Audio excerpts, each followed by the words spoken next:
I finally have a chance to review a fully loaded Octa with the dual raised air intakes.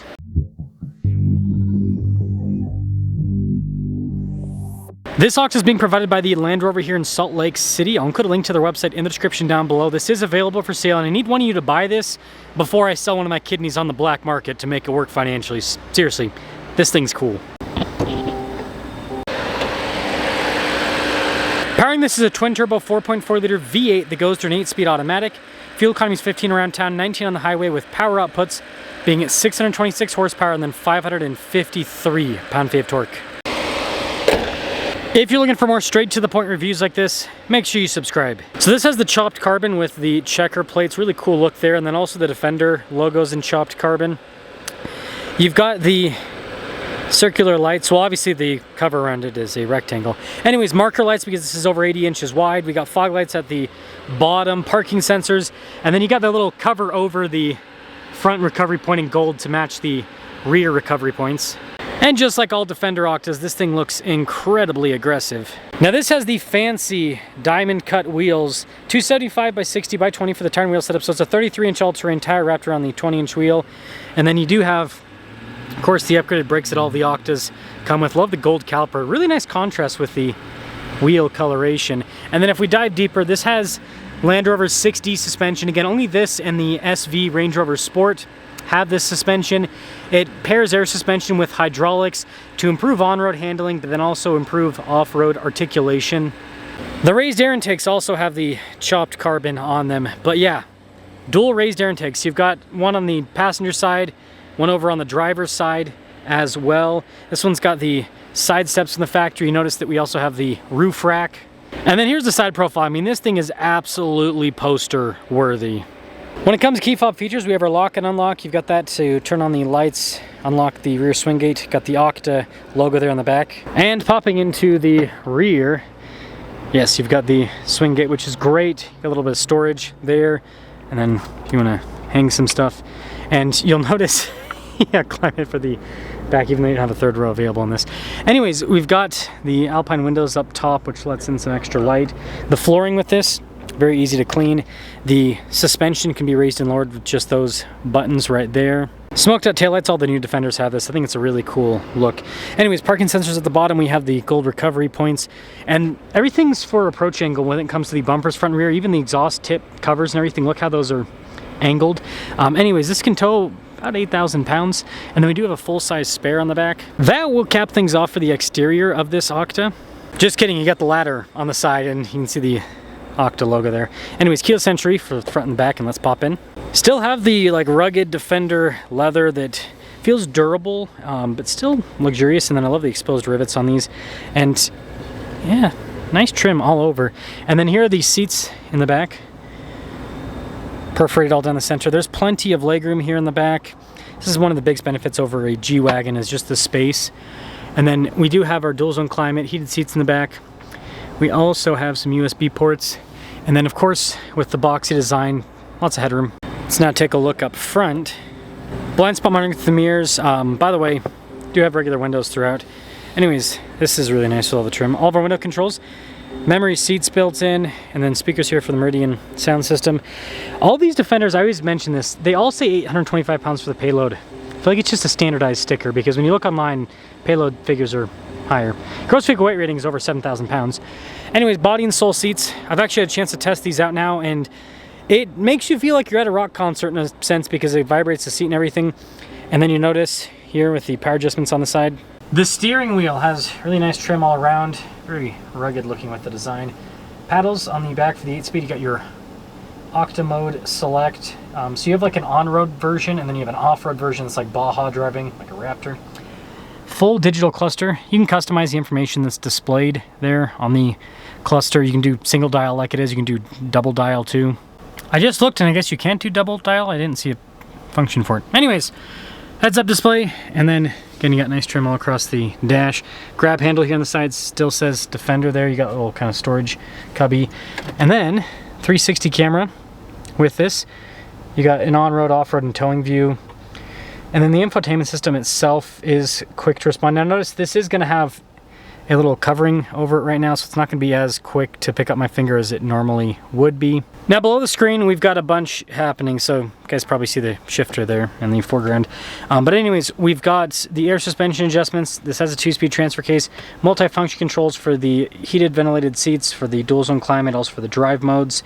And then in front of that we got lots of storage. This has the chopped carbon inside, cup holders, got a wireless phone charging pad, cool box, center console. It's kind of interesting, right? Nice trim there on the top. Camera rear view mirror, again, we've got a fancy pants headliner and then a big sunroof. So 2026 Octa, you'll notice the base MSRP on it is $158,300, but the options add things up pretty quickly. You notice the paint protection film's over $5,000, the raised air intakes, the carbon fiber finisher, even the wheels are $5,000.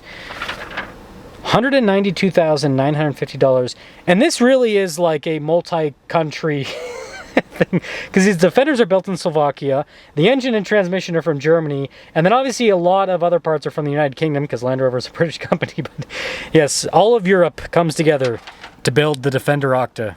Now there are, of course, a lot of cars that look cool, and then there are a lot of cars that drive really well.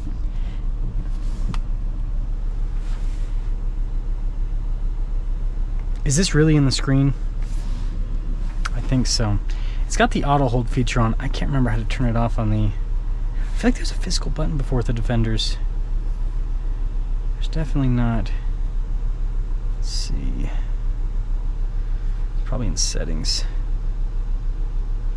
No. There we go. Okay. Hate that feature. Absolutely hate that feature. Anyways, this looks epic. And it drives incredibly well. And this is where there's always, I feel like, a disconnect between me and the average consumer. And when I say me, right, someone who's reviewing cars for a living. Because the average consumer looks at this and goes, oh, $190,000 for a Defender, that's overpriced. It is a lot of money. But this isn't a regular Defender. And I think that's the thing that a lot of people are getting confused with the Octa. And that is one downside for, like, I think Land Rover with this Octa in terms of, you know, really selling it to people, is they go, oh, well, that must be the same car as the, you know, 4-cylinder Defender without air suspension. And it's like, yeah, no. This shares a lot with the, you know, regular run-of-the-mill coil-sprung 4-cylinder Defender, but there's also a lot that it doesn't. Like, the suspension system is just out of this world. And then you pair that with the twin-turbo V8 and just the lift that this has with that suspension. It's just, this feels like unlike any other vehicle. And the thing that I think is really cool about the Octa, in my opinion, is that it's really not that expensive for everything that's put into this. I mean, if you, again, this engine comes straight out of BMW. If you look at BMW M cars with this engine, like a M or X5M competition, you're looking at a vehicle that is like, what, mid 100s, and it doesn't have the suspension this has, it doesn't have the off-road capability this has, it just doesn't have the utility that this has. And so I really do think that Land Rover's, again, they're offering something that is way better than the G63 G-Wagon. That's what this is meant to compete against. And even fully decked out, this is less than the base price of a G-Wagon. The 2027 G63 starts at like 199,000 before destination, but after destination it's like 200 grand. And then all of the G63 is gonna be optioned out to be at least 210 to 220, 230, and then you got dealer markups. Obviously, that's just how the G63s work. Yeah, this fully decked out with every bit of off-road kit, less than the base price, and it really does drive incredibly well.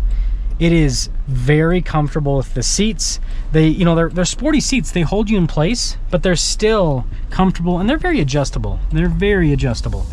And then the engine that this thing has, it is crazy. Now, this engine does have to be, you know, broken in, so I'm not getting the full torque right now, full horsepower and all of that. 553 pound-feet of torque, over 600 horsepower. This thing's a rocket ship. It has plenty of power in an off-road rig. And the cool thing about that is, like, off-road, all that torque multiplied by our low range you're basically going to be like partial throttle up everything. It's going to be the off-roading of this is going to be crazy.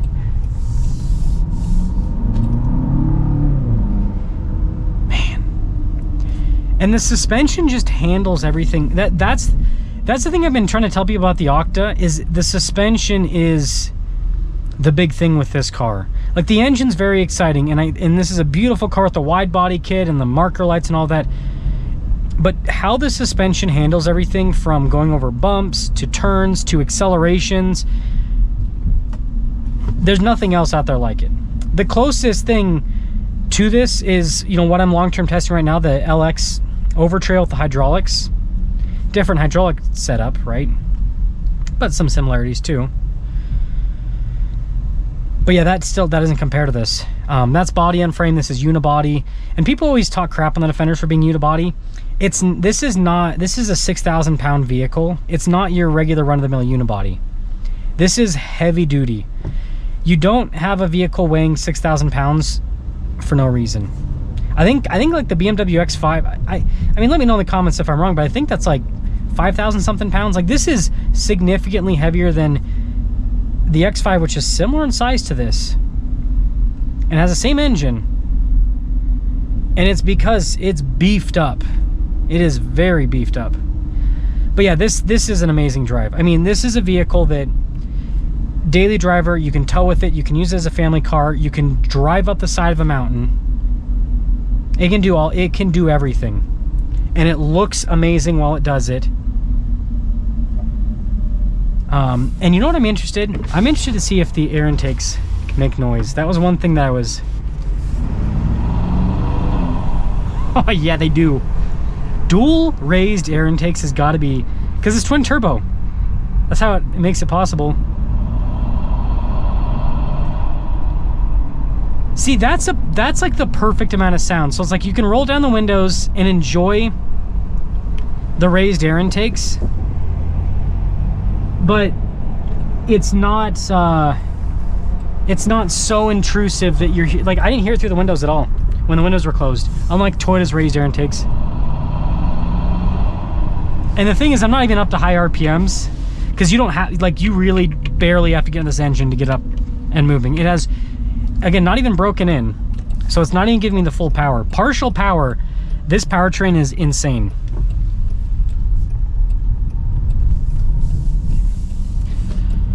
So in conclusion, this is an expensive vehicle, but it truly does everything.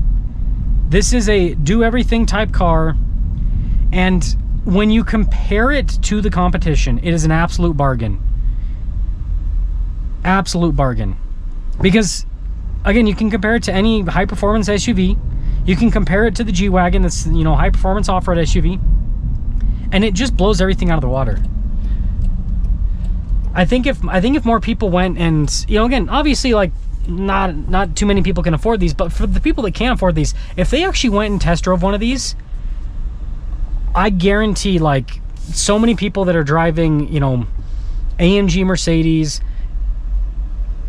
BMW, even, you know, RS with Audi, I think so many would trade in for one of these. But there is a fully kitted out Defender Octa with the raised air intakes. One of the coolest vehicles ever produced.